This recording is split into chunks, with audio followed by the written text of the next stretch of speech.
ce podcast de la fille qui parle beaucoup. 31e épisode et je vous avais promis une surprise et on en a une, n'est-ce pas? J'ai Angélique avec moi. Salut. Salut Noémie. Et du coup, c'est un sujet un peu spécial puisque c'est chez moi. Mais bon, on a tous commencé comme ça, donc voilà. Une installation un peu hasardeuse, on va dire. Mais ça a quand même fonctionné. Je trouve ça très pro. Alors, Merci. non, tu es c'est méga pro en vrai. Hein, vous voyez pas l'arrière-boutique, mais en fait, c'est méga pro. L'arrière-boutique, il y a des cahiers partout, des supports un peu partout, mais en vrai, ça passe. Et dès l'instant où ça fonctionne, c'est ce qu'on veut. C'est ce qu'on veut. Donc du coup, aujourd'hui, moi, je voulais trop avoir Angélique. Parce que du coup, j'ai plein de questions à lui poser et parce que du coup, j'avais des questions sur les naturopathes. Et je sais que si vous me suivez du coup sur les réseaux sociaux, vous m'en avez posé énormément. Donc du coup, je vais laisser Angélique se présenter. Eh ben écoute Noémie, moi je suis Angélique Bigot, je suis donc naturopathe, spécialisée en neuronutrition.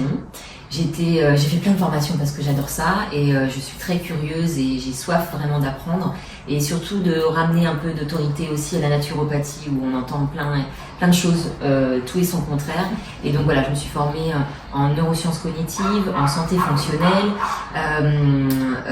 en quoi d'autre j'ai un background, moi je suis une ancienne consultante en reclassement professionnel, conseillère de l'emploi, donc ça faisait déjà 20 ans que j'accompagnais les personnes sur la sphère du changement. Et donc j'avais à cœur de continuer à faire ce métier-là avec un autre sujet. Et voilà, on en parlera peut-être tout à l'heure, mais en tout cas voilà, je kiffe ma vie aujourd'hui et c'est un sujet passionnant. Voilà. Et du coup, pourquoi naturopathe? Parce que du coup, moi c'est un métier que je ne connaissais absolument pas. Quand Mélissa nous a mis en relation, j'étais naturopathe, c'est quoi ça? Et je pense pas être la seule du coup à ne pas savoir ce que c'est. Est-ce que du coup tu peux nous expliquer pourquoi tu as choisi cette voie-là? Alors, je vais, avant de te dire pourquoi j'ai choisi cette voie-là, je vais te demander, pour toi, comme le mot naturopathe, ça t'évoque quoi? La nature. La nature. Ouais. La plupart des personnes, quand on parle de naturopathie, ça va être en fait une définition, se soigner de façon naturelle. Et en vrai, ça c'est notre valise. On a un outil, on a plein d'outils dans notre valise. Et ça c'est vraiment ce qui va nous permettre de mettre en place plein de choses au niveau des personnes et d'adapter les choses en fonction du besoin et de la problématique. Mais en vrai, être naturopathe, le cœur de métier, c'est d'être un peu le Dr House en version naturelle, c'est d'aller chercher la cause de la cause de la cause. On est vraiment en fait sur la même trame que la médecine chinoise ou la médecine ayurveda indienne.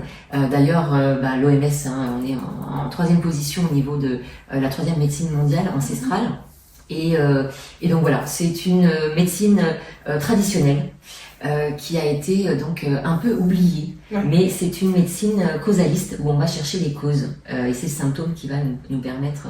Voilà, donc moi je ne connaissais pas du tout non plus ce métier et comme toi, je me suis dit mais naturopathe, ok, oui ça me parle pas réellement. C'est lors d'un voyage avec ma sœur et une pote. Au Québec, où en fait, ça, au Québec, t'as découvert ça? Ouais, j'ai découvert ça au Québec. En fait, j'étais en pleine reconversion. Je cherchais à savoir ce que j'allais faire de ma peau. J'avais plein de cordes à mon arc. J'aime faire plein de choses et voilà, je m'ennuie vite. Donc, en tout cas, je m'ennuyais vite et j'avais besoin d'avoir donc pas mal de retrouver un métier qui me nourrissait sur pas mal de plans. Et donc, du coup, lors de ce voyage-là, on était parti pour 10-15 jours. Et puis bon, je recherchais et je suis tombée sur un site donc d'une école qui parle de naturopathie, naturopathe, praticien. Au Québec, faut savoir que en fait on se fait appeler docteur. C'est beaucoup plus officialisé. On travaille en pluridisciplinaire avec donc les médecins, les spécialistes, les chercheurs, parce que du coup ça remet en avant un petit peu le fonctionnement de la nature, mais que comme le corps, en fait, la physiologie du corps et aussi les différents plans de l'être qui peuvent avoir qui ont un impact justement sur tous les maux que l'on peut avoir, que ce soit les problèmes de sommeil, les problèmes de digestion, enfin voilà, c'est jamais isolé, c'est toujours multifactoriel et c'est là où du coup on peut gagner un temps précieux avec la naturopathie. Donc je découvre ce métier-là avec cette école et il mettait en lien une autre école sur Paris.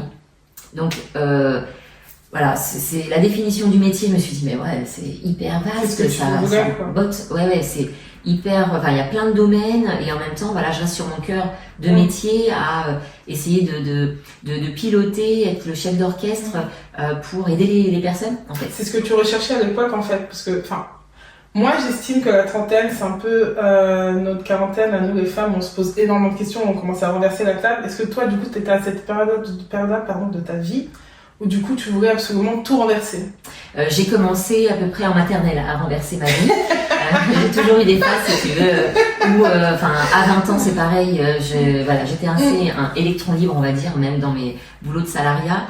Je me suffisais pas trop du cadre. Voilà, il fallait que je mette la graine. Et on se retrouve beaucoup dans ce sens-là. Et dès l'instant où on fait vivre cette partie de nous, voilà, du coup, on se réapproprie vraiment qui on est pour aller là où on doit être. Et donc du coup, toute cette période, tu vois, à 20 ans, à 30 ans, à 40 ans, ont été pour moi en fait vraiment des éléments avec l'expérience qui font que ça me permet de mieux me connaître et d'affiner davantage qui je suis et c'est quoi qui m'anime. Voilà. Je crois que c'est le plus important de toute façon, de trouver quelque chose qui nous anime et c'est pour ça que du coup, t'es pas la seule, je pense, j'ai pas regardé les taux, mais je pense qu'il y a cette volonté de revenir au naturel en fait. Revenir à l'essentiel, je pense que ça doit être post-Covid, ça doit être quelque chose qui doit être post-Covid. Parce que du coup, on s'est souvenu qu'il y a la nature, il y a les oiseaux, il y a le fait qu'on veut juste la simplicité. Et on s'est arrêté. Et en fait, c'était vraiment le moment où, de toute façon, on n'a pas le choix, on est obligé de s'arrêter. Et c'est vrai que il y a eu beaucoup de douleurs à ce moment-là parce qu'il y a des personnes qui ont été en errance mentale, même santé physique, mentale et émotionnelle, parce que on sait plus, on n'a plus de cadre, on n'a plus métro boulot dodo. Qu'est-ce qu'on va faire? Je suis avec mes enfants, je suis avec mon mari. Merde, en fait. On se redécouvre, en fait. On redécouvre ses enfants, on redécouvre son mari. Exactement. Et t'es là, c'est ma maison, ça, en fait, c'est mon mari. Mais en fait, c'était lui. Et tu vois, c'était mes choix. C'était mes choix, ce sont mes enfants. En fait, vous êtes comme ça, tu vois. Exactement. Et tu vois, et du coup, il y en a plein, du coup, qui ont fait des reconversions, qui sont naturopathes, même kiné. Enfin, après, c'est beaucoup plus scientifique parce que voilà. Puis, il y a ostéo, puis il y a toutes ces choses de réflexologie. Voilà. Je pense qu'en fait, j'ai l'impression qu'avec le Covid, on s'est ouvert à quelque chose de nouveau. Dans le secteur de bien-être, effectivement, il y a beaucoup de personnes qui ont été, mais tout ce qui va être en fait métier de l'artisanat, où il y a eu aussi une explosion. Tu vois, les personnes ont voulu en fait, des avocats, des notaires. Moi, j'en ai rencontré qui en fait ont arrêté complètement et ont été sur des métiers artistiques et d'artisanat. De plomberie, électricien, enfin vraiment être dans le faire et pas que avoir et être dans la tête. C'était vraiment, tu vois, l'idée de pouvoir construire, être dans la création. Et donc, il n'y a pas pour moi de mauvaise expérience, même si le Covid a été douloureuse pour bon nombre de personnes, mais en tout cas, l'expérience nous permet d'être une meilleure personne pour nous et d'avancer, quoi. Ouais, moi je pense aussi, du coup, enfin, je pense pas, parce que je sais, j'ai dit naturopathe et il y a des gens qui me disent, attends, c'est quoi ce truc, c'est pour les riches? Du coup, là, je viens direct dans le sujet. Est-ce que naturopathe, c'est vraiment quelque chose qui est exclusivement pour une classe supérieure ou tout le monde peut avoir accès à ça? Alors, le métier, non, tout le monde peut avoir accès en fait. Les paumés, les dépressifs, les personnes qui sont en préménopause, mais les personnes qui sont perdues. Parce que en fait on va remettre un petit peu quand je parlais de chef d'orchestre, c'est on va recentrer bon nombre de facteurs sur une problématique et remettre une feuille de route pour dispatcher au niveau pluridisciplinaire. Quand je parle de pluridisciplinaire, en tant que naturopathe, on ne peut pas travailler seul parce que du coup, comme on travaille sur les différents plans de l'être, et l'idée c'est d'apprendre aux personnes à mieux se connaître et faire les meilleurs choix en santé et dans sa vie en règle générale. L'idée c'est vraiment que sur le plan physique, donc on est porté voilà sur pas que l'activité physique, mais le plan physique, le bioénergétique très rattaché aux intestins, le plan émotionnel, le plan mental, spirituel, qui n'a rien à voir avec la religion, mais qui est la vie riche intérieure, le socioculturel qui va être lié à l'environnement, à tes amis, à la famille, et l'éco-planétaire qui va être toi comment tu te places par rapport au monde, par rapport aux guerres et l'impact que ça a par rapport à ta vitalité. La petite question que j'avais, c'est du coup par exemple, voilà, après moi tout ça, j'ai besoin du coup de grands changements, je vais prendre rendez-vous avec toi. Comment ça se passe un rendez-vous avec toi? Alors, on va aller enquêter un petit peu au niveau de ton hygiène de vie, voir au niveau de ton assiette, voir tes routines, ce que tu mets en place, voir au niveau de tous tes systèmes cardiovasculaires. C'est ton côté Dr House du coup. C'est le côté Dr House, ouais, parce que ces différents questionnaires qu'on appelle, donc c'est une anamnèse assez poussée parce que du coup ça va être autant sur le personnel, les antécédents familiaux, donc ton assiette, comment tu bouges, comment tu penses et comment tu te soignes saison après saison, et du coup va me donner beaucoup d'éléments pour t'orienter après sur les actions qu'il faut garder et les actions à rectifier.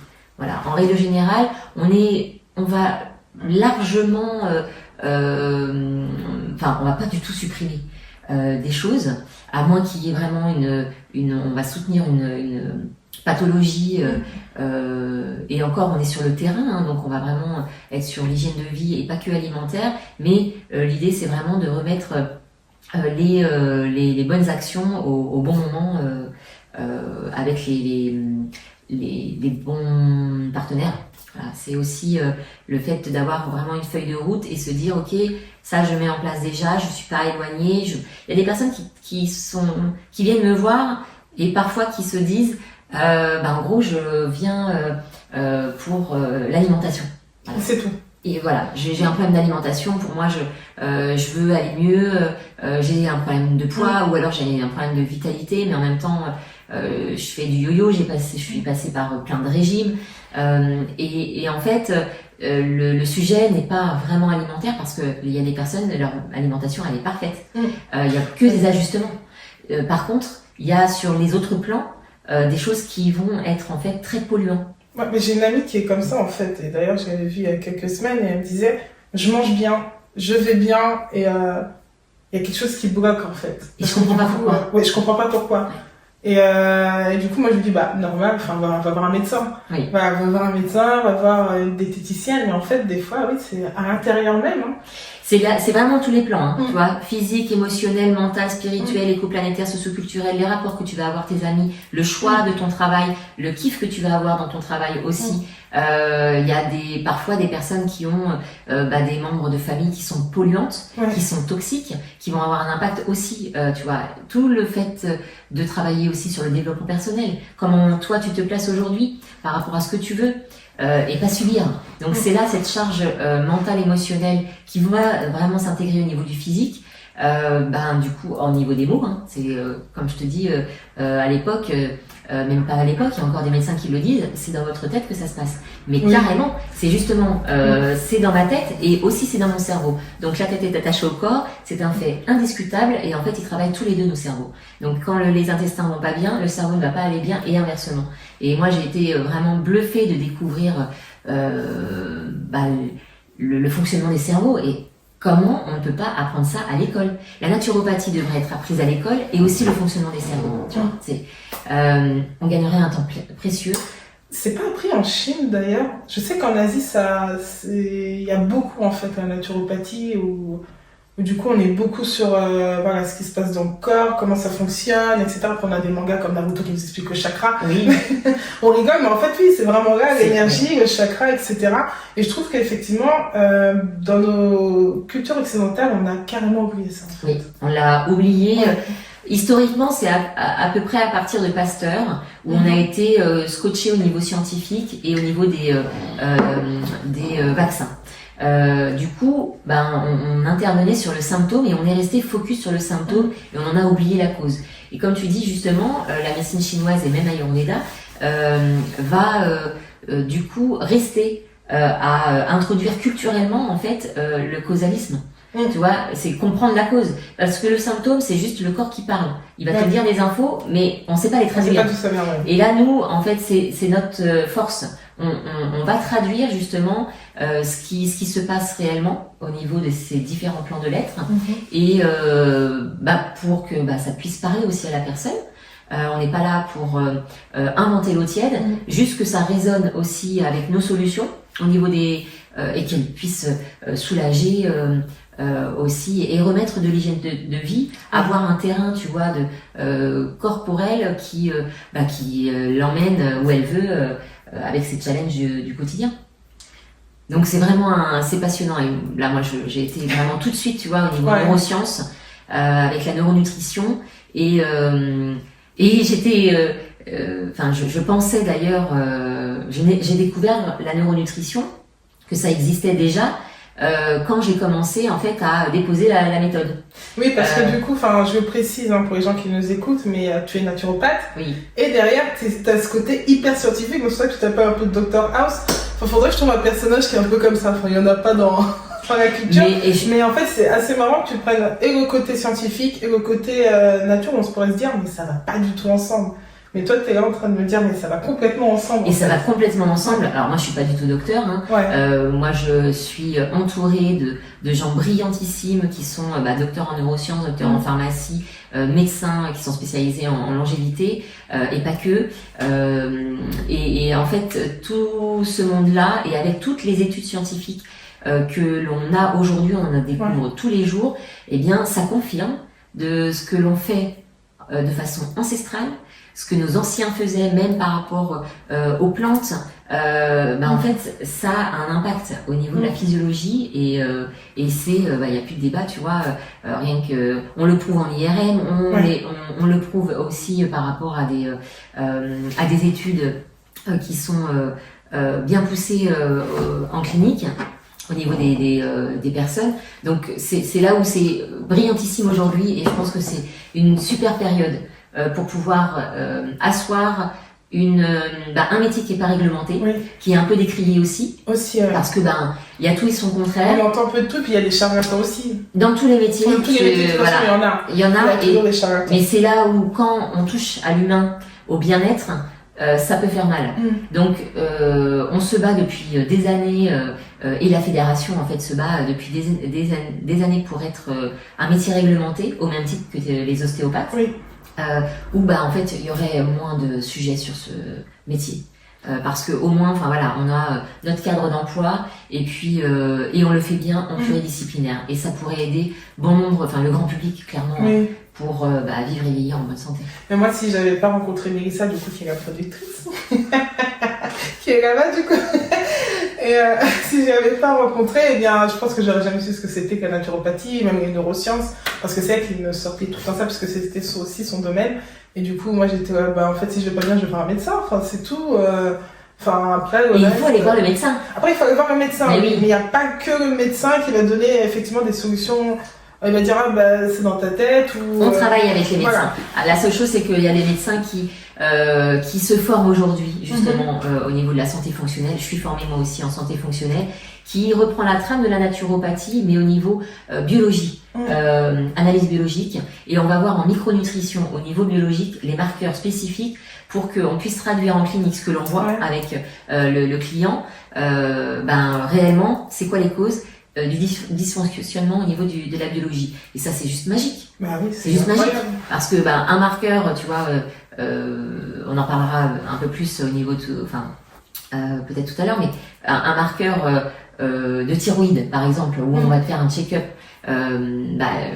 on va te faire, généralement, le médecin, il fait ce que TSH, alors que TSH tout seul, ça ne veut absolument rien dire. Il fonctionne avec d'autres hormones, T3, T4, et des cofacteurs. Donc c'est là où tu vois de façon globale, et là on reprend l'holisme, cette enquête très holistique qui va permettre du coup de mettre en place vraiment une feuille de route pour que la personne atteigne les causes, voilà, et soulage vraiment ces maux du quotidien. Ce qui est important. Ouais. Et du coup on va parler d'un sujet. Je savais pas qu'il était lié à la naturopathie d'ailleurs, qui est le sucre. Oui. Du coup, c'est devenu un peu l'ennemi numéro 1. Juste avant d'enregistrer ce podcast, on avait eu du coup la discussion sur le sucre, qui est partout en fait. Il y a le sucre naturel, puis il y a l'addictif. Moi, je dis ça parce que moi, je suis une grande addict au sucre. Donc, je suis addict au repenti. J'en prends moins depuis que j'ai eu une carie. Ma première carie en une trentaine d'années, j'ai dit c'est fini le sucre. Mais du coup, pourquoi on est tous accros au sucre? Moi la première. Toi aussi? Moi la première. Ah bah c'est bon, ça me rassure. Mais tout le monde, parce qu'en fait, on a été aussi conditionné à avoir une alimentation qui n'est pas adaptée à notre corps.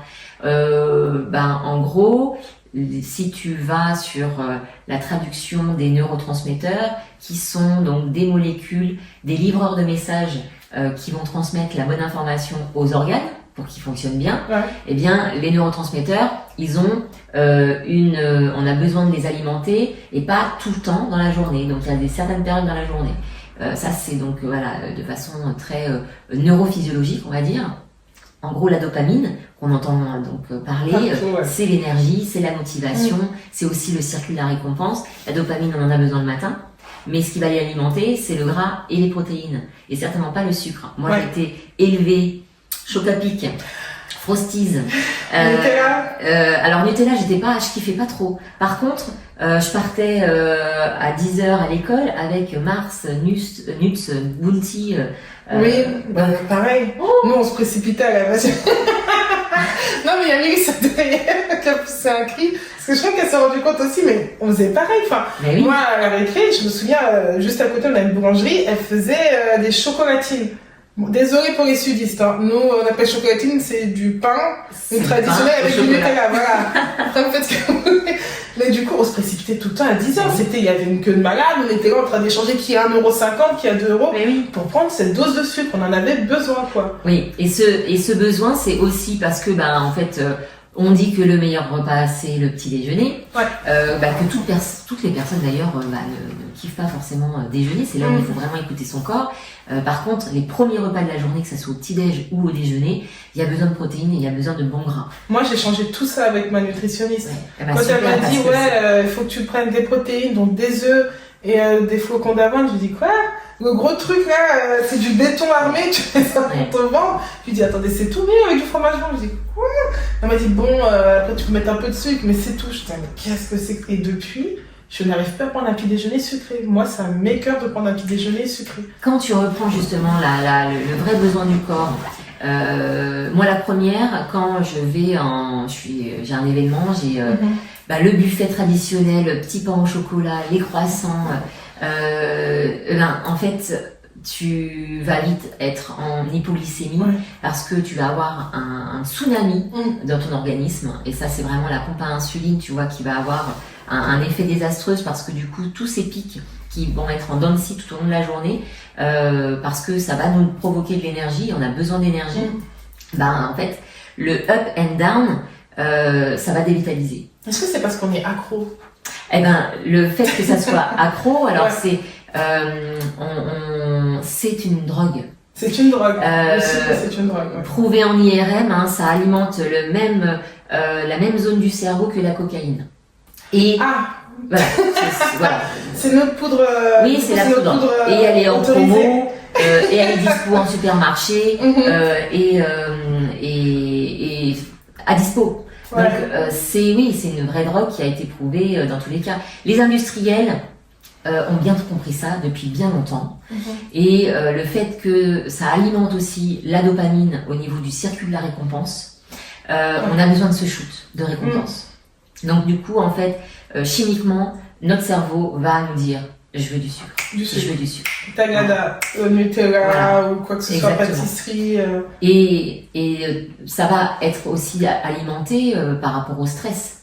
Quand on est ce pic de cortisol, quand on a un stress, ça, c'est moi, les surrénales, mais comme tout le monde, je veux dire, on est dans un environnement qui est pas toujours adapté. On ne respecte pas toujours nos biorhythmes, donc c'est bien dormir, se lever, prendre du temps régulièrement durant la journée. Le cerveau a besoin de pause, environ d'ailleurs toutes les 90 minutes, et ça permet aussi de moins donner l'information au cerveau pour le circuit de la récompense, dopamine, mais ça c'est tout l'intérêt aussi de remettre en place des routines. Il y a des protocoles pour ça. L'idée c'est pas d'être dans se frustrer.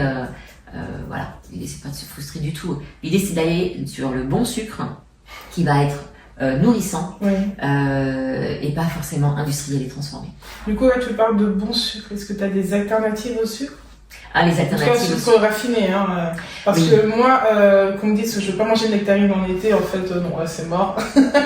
J'irai quand même chercher mes nectarines, mais du coup, est-ce que tu as d'autres alternatives, du coup, pour diminuer le taux de sucre qu'on ingurgite? Alors déjà, manger une pomme, même s'il y a du fructose, donc c'est un sucre, c'est un glucide, qui ça va être mieux qu'une fraise tagada. Après, effectivement, là, on parle souvent de manger 5 fruits et légumes par jour. Ça n'a aucun sens si on met pas du précis, du concret. Manger 5 fruits et légumes par jour, quand c'est bourré de pesticides qui vont charger du coup le corps, c'est pas forcément bon. Par contre, dans les fruits et légumes, il y a des glucides, il y a des glucides. Il y a des vitamines, je veux dire, des oligo-éléments et des minéraux qui vont être les cofacteurs pour qu'il y ait une bonne assimilation au niveau de tout ce qu'on mange au quotidien. Et je pense que le mal d'aujourd'hui, on a dévitalisé notre assiette, elle est beaucoup moins colorée, il y a beaucoup moins de cru, il y a moins d'herbes, il y a moins d'épices, il y a moins de choses vivantes aussi qui nous mettent en darne au niveau des vitamines et des minéraux justement, qui vont faire fonctionner justement les neurotransmetteurs et tout notre corps pour que ça fonctionne bien comme une Ferrari, une Porsche. Donc mon corps c'est une Ferrari, une Porsche. Faut que je le considère comme ça. Mais exactement. Et après, c'est ton choix. Dès l'instant où c'est conscient, je vais en prendre soin, je peux en prendre soin. Je mets en place ça et j'ai conscience, parce qu'on n'a pas toujours conscience et on fait pas toujours le lien avec l'impact de mon alimentation. En fait, mon cerveau, je suis pas concentrée, j'ai pas de mémoire. Bah ouais, en fait. Et ça te paraît tellement... tu fais pas le lien naturellement parce qu'on ne câble pas sur ça, alors que c'est juste logique. Juste là, tu vas apprendre peut-être un peu plus de persil, un peu plus de coriandre par ici, plus de vivant, tu vois, des légumes de saison. Et ça va te recharger davantage. Non seulement tu vas pouvoir travailler l'intérieur, mais aussi l'extérieur avec la peau, quoi. La peau, c'est le reflet de ce qui se passe à l'intérieur. Moi, je me suis spécialisée sur l'axe intestin-cerveau-peau et je suis juste... je me remercie parce que en fait, t'as fait pour moi. Hein. Je voulais toujours avoir une belle peau, comprendre aussi, avoir du sens. Et là, tout à l'heure, tu m'as parlé pourquoi j'ai choisi aussi naturopathe. C'est moi, ma mère qui est décédée, donc j'avais 24 ans. Toutes les personnes dans ma famille sont décédées les unes après les autres, cancer, maladie, bateau, voilà, comme bon nombre d'entre nous. Et à 20 ans, mon médecin me disait, vous êtes comme votre mère, vous êtes insomniaque. Et en fait, je me suis jamais suffi de cette réponse parce que, oui, mais là, je reviens en fait pour la 3e fois parce que ça va pas. Et c'est pas en me bourrant de cash ça marchera, quoi. Que ça va, enfin, en tout cas, ça fonctionne pas. J'ai essayé, ça fonctionne pas, et en plus, j'ai des problèmes de digestion, j'ai mal à l'estomac, et voilà, des effets secondaires. Ça me bat pas. Moi, il y a des choses qui sont quand même plus naturelles, mais bon, ils sont pas formés, donc c'est là où du coup, on peut travailler ensemble, et ça, c'est cool pour les médecins qui sont ouverts aussi à travailler ensemble. Bien sûr. Mais c'est là où tu vois, il y a rien de compliqué, c'est juste du coup la ligne de conduite et l'information. Dès l'instant on est curieux de se découvrir et quand on est un peu en errance aussi, on trouve pas l'info, en fait les solutions elles sont là. Et aujourd'hui avec notre médecine moderne, on sauve des vies.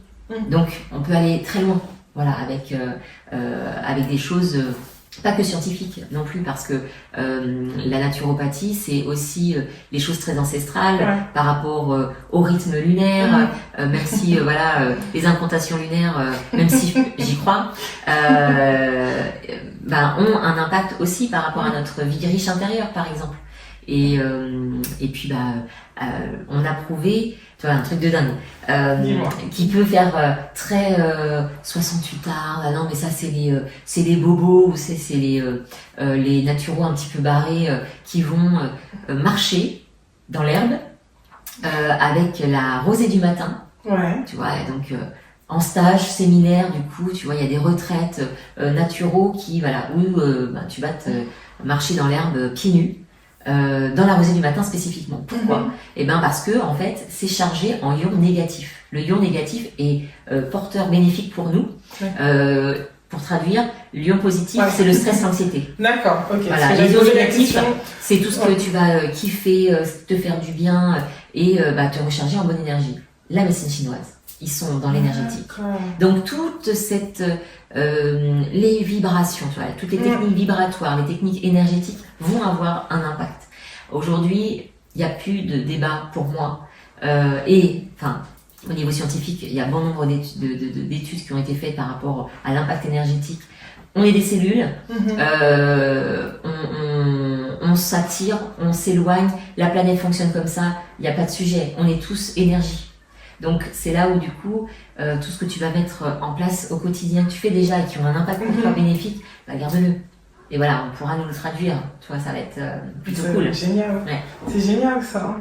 Mais du coup, je veux juste revenir sur quelque chose que tu as évoqué avant. Tu as parlé, ta mère était insomniaque, toi aussi. Moi, je sais que dans ma famille, il y a le diabète, donc il y a potentiellement le risque que je sois diabétique aussi. Est-ce que du coup, le poids de la génétique et la naturopathie, est-ce qu'on peut, je poserai cette question-là, j'ai pas envie non plus d'être fiché après par tout le monde, mais est-ce qu'on peut dérégler la génétique? Est-ce qu'on peut la changer? En gros, la génétique, c'est ton scénario de base. Voilà. Et tout ce que tu vas mettre en place au niveau de l'alimentation, tes connexions environnementales, les connexions humaines, le taf, le fait que tu kiffes ce que tu fais ou pas, va avoir un impact et va transformer certains gènes. Donc c'est ça, c'est ce qu'on appelle l'épigénétique, qui a un impact justement sur l'évolution de nos gènes. Donc la part du génétique, et c'est là où du coup, quand je me suis davantage formée sur le sujet, c'est là où je me dis, ok, en fait, il y a toujours des choses à faire. Il y a toujours des choses pour soulager et pour travailler le terrain. Et tu as le pouvoir de le faire. Parce que du coup, on est sur un pourcentage entre 10 et 20% au niveau génétique. Mais tu hérites davantage d'une hygiène de vie, je dirais, au niveau de l'éducation, au niveau de la pression sociale, au niveau de la pub. Les choses qu'on va, tu vois, entendre, manger 5 fruits et légumes par jour, mais bon, lesquels? Tu vois, ok mec, mais c'est quoi exactement? Donc, ça, c'est vrai, du concret, mais aussi de la justesse, parce que à un moment donné, au niveau du naturel, nous, on n'a pas besoin de polluants, quoi. Oui. Donc c'est la part du génétique, on a le pouvoir de transformer nos gènes, voilà, avec le développement personnel, tout ce qui est, tu vois, de bien penser, bien bouger, bien manger, bien se soigner saison après saison, et surtout l'impact que tu vas avoir, la gestion de ton stress, l'adaptation de ton stress par rapport à ce que tu vas vivre au quotidien. Beaucoup de personnes, on ne voit pas l'impact, mais tu vois là au niveau des guerres. Le stress, c'est quand même la grande faucheuse. Hein. C'est un facteur. Quand je te parlais de multifactoriel tout à l'heure, c'est un number one presque, qui est un facteur énorme. Parce que ça te ronge, ça te ronge de l'intérieur. Tu travailles le stress et l'adaptation au stress, tu vas voir qu'il y a plein de choses qui vont se régler tout seul, quoi. Alors tout seul, entre guillemets, mais juste pour dire qu'il y a quand même des choses focus sur lesquelles, en fait, on n'est pas câblé pour être des machines, à ne jamais s'arrêter, à être toujours dans le mental, à toujours être dans l'action, à toujours faire, à être dans l'avoir, non. Et on a oublié de l'être, d'exister, de se laisser ce temps de rêver, laisser le temps d'observer. La contemplation, en fait, ça c'est la méditation qui nous apprend aussi. Ça fait toujours du bien. Ça, tu vois, même ça, la méditation, je trouve que bon, maintenant on en fait de plus en plus, mais avant Covid, il y avait zéro méditation. Oui, parce que moi la première, j'avais beaucoup de mal au niveau méditatif parce que j'avais une façon, une façon de voir la méditation où c'est le Bouddha qui bouge pas, qui a les yeux fermés, qui est très intérieur. Et en fait, nous, on a tellement été conditionnés à penser. Donc, en fait, ça s'arrête jamais. Oui. Mais c'est pas le sujet. Et au contraire, c'est pas ça, méditer. La méditation, c'est même colorier Et on en parlait du coup avec Mélissa aussi, c'est le fait aussi de reprendre du temps. Mais ça, on parle beaucoup. Avec oui, colorier, prendre ce temps-là en fait pour poser, se poser et être davantage dans l'être,